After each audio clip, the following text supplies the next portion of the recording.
who served this congregation many years ago, along with his wife, Rachel, and they're both back with us tonight. We're really happy to see them. He grew up in Huntsville, where he worshiped with the East Huntsville Church of Christ.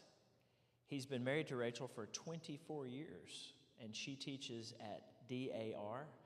They have 2 children, Hannah and Ben. Now brace yourselves. Hannah is 19, and Ben is 17. And I just heard Mark say they wanted them to come with them, but they have like romantic interests and boyfriends and girlfriends, and that takes precedence over hanging out with parents, I guess. But glad y'all are here, and you preach for the Alder Springs Church in Albertville, Alabama, and Mark and his family live in Grant. And just really happy that y'all are back with us. And Mark, we'll turn things over to you.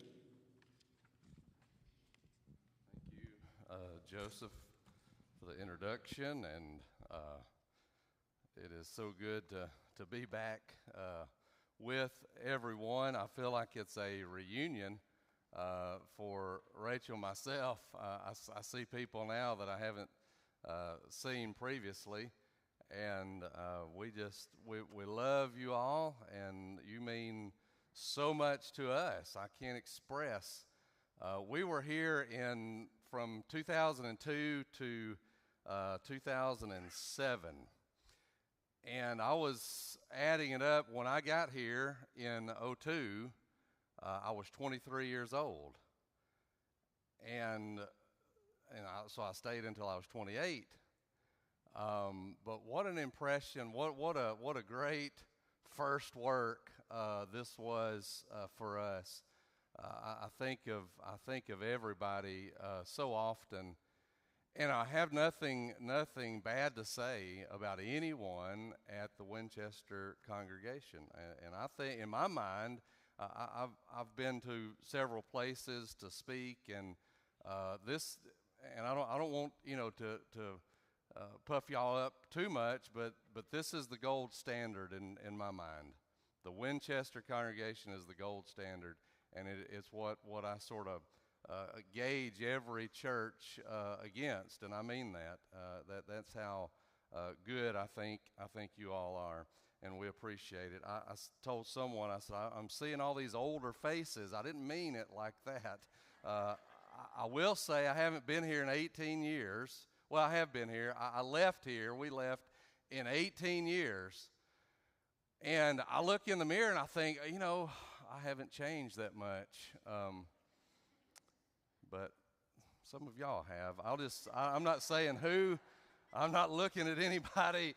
But you know what? I have too. I have too, very much.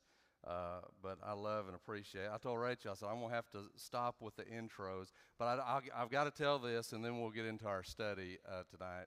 And I've told it before, but I want to tell it again. 2002, I found out that the associate minister position was open, and so I called, and I said, I want to come up. And Josh Tenpenny said, just send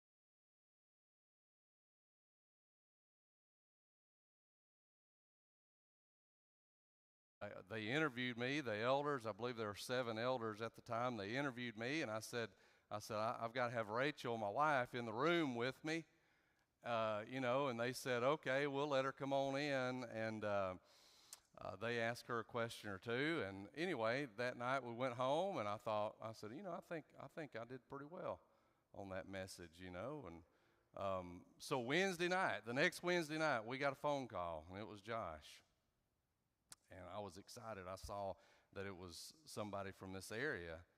He says, Josh Tenpenny. I said, hey. He said, hey, we want to offer you the job. And I said, you do?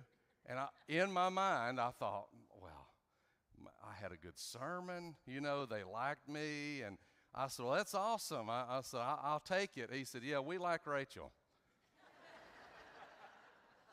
That's what he said. We liked Rachel. I said, well, I like her too, so it's going to work out, But we've always had a good, funny relationship with everybody up here. I love everybody. Okay, let's get into the lesson. Jesus was the master teacher. We know that. But he was also the master at asking questions. And most of the time, these were open-ended, rhetorical type questions, and these were questions that did not require an answer from him, because the people already knew the answer right when Jesus asked the question. And I love the series that y'all are doing here at the end of the summer, Questions That Jesus Asked. And it's interesting, when Joseph sent me a message and said, can you be a part of this series? I said, I'd love to, because last year in 2024, I did a complete series on questions that Jesus asked. I probably did 10 to 15 lessons on these questions.